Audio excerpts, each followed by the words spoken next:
Hello friends. Now let us take up the concept number 4. 9.4 Fields and Methods.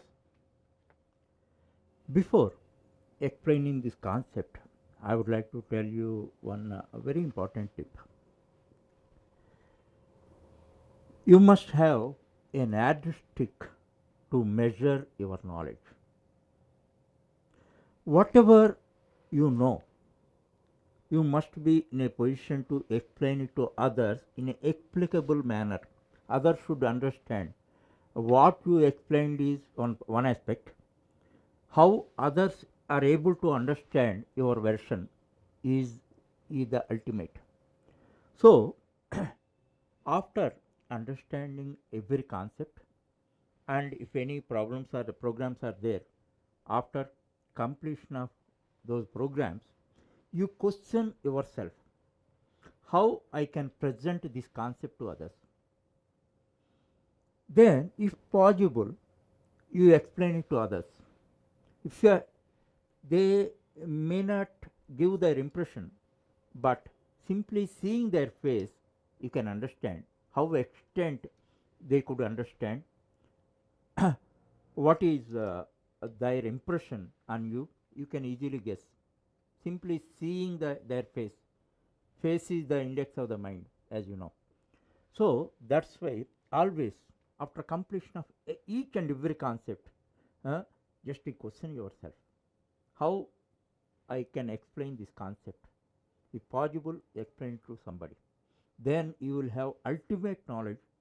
You can get ultimate knowledge, and ultimately it leads to evolving professionalism. You will become a proficient over Java or some other languages. This is the strategy. So that's why even if it is some repetition also, I am meticulously explaining each and every concept, and I am giving number of examples, as many examples as possible. In one case you miss it, but in other case you may not miss. That's why you understand the spirit of learning, the strategy and the spirit of learning, and try to own the concepts. Okay, now fields and methods. Actually, what is field?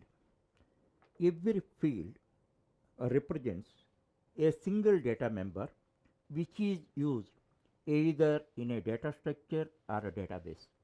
Once again, I repeat, every field represents a single data item which is used either in a data structure or database. That means it is a data basic data element that you have to understand, that is called field. And variable, variable also name is different and definition different, but it represents the single data item. Variable is the named memory container, named memory container in which a constant is stored which is subject to replacement. Variable is a named memory container which can hold a single value which is subject to replacement. So both are representing same, but one thing, name should not confuse you. Whatever synonymous synonym words are there, all you must learn, and you must have a clear meaning of each and every term. Okay, so if you take a class definition, mainly you can find this type of four types of members. Instance fields are variables, static fields are variables, instance methods and static methods.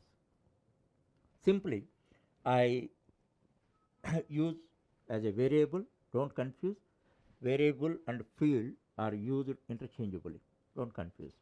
Okay, instance variable and static variable, instance method and static method. Actually, why we write a program? If you write any program that is meant for performing a predefined task, how we can achieve that? by manipulating a set of data, we can get a result. A simple example I give you, 5 plus 4. If you take this item, this expression 5 and 4, 5 and 4 are two data items, integer constants, and plus is an operation. So ultimately you are getting the sum. Are you able to understand? So plus is an operation, and 5 and 4 are data items, and plus manipulates 5 and 4 and generate result 9. That is the sum. Suppose 5 minus 4, operation is changed, same data items, and the result is 1. 5 into 4, then 20. 20. 5 by 4, 1.25. Of course, our programming aspect is different. Mathematical aspect, 5 by 4, 1.25. Okay. Now, in this way, data items are same, but we are changing the operations. By changing the type of the operation, we are getting a different result. So, every program perform the same. They manipulate data and generate result. So, basically two types of items are required. One is data items, second one is operational mechanism. Two things are required. So, for storing data items, the two types of things are there. What is that? Instance variables and static variables are there.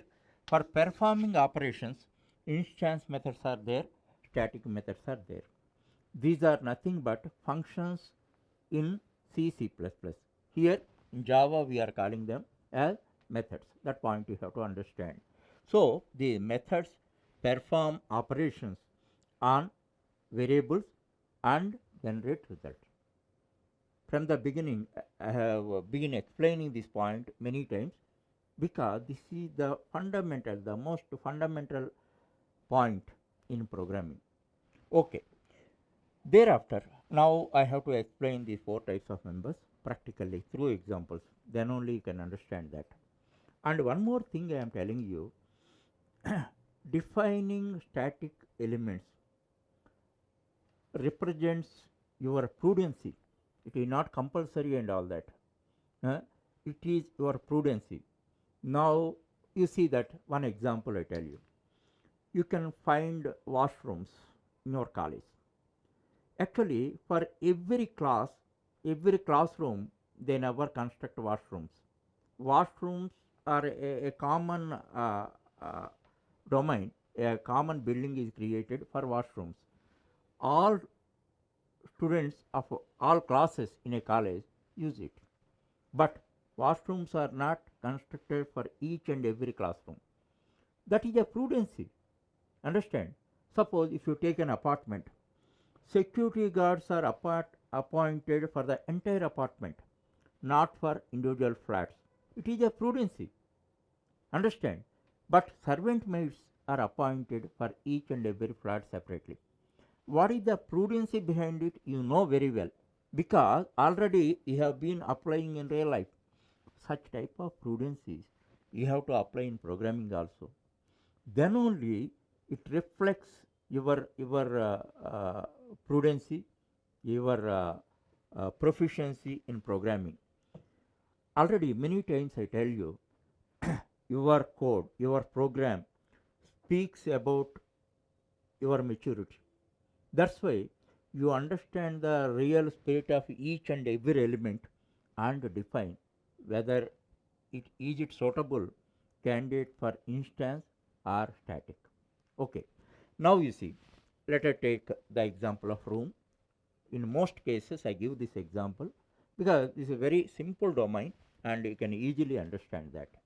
Now here room, int length and breadth, you know that as far as a room is concerned, three data items are there. What are that? Length, breadth and height. Any room you take, they will have the three dimensions. Now int length and breadth I made. Actually if I don't mention static here, this is instance. It is instance. And if I use static, then it is static. It is static variable. So length and breadth are declared as instance variables, and height is declared as a static variable.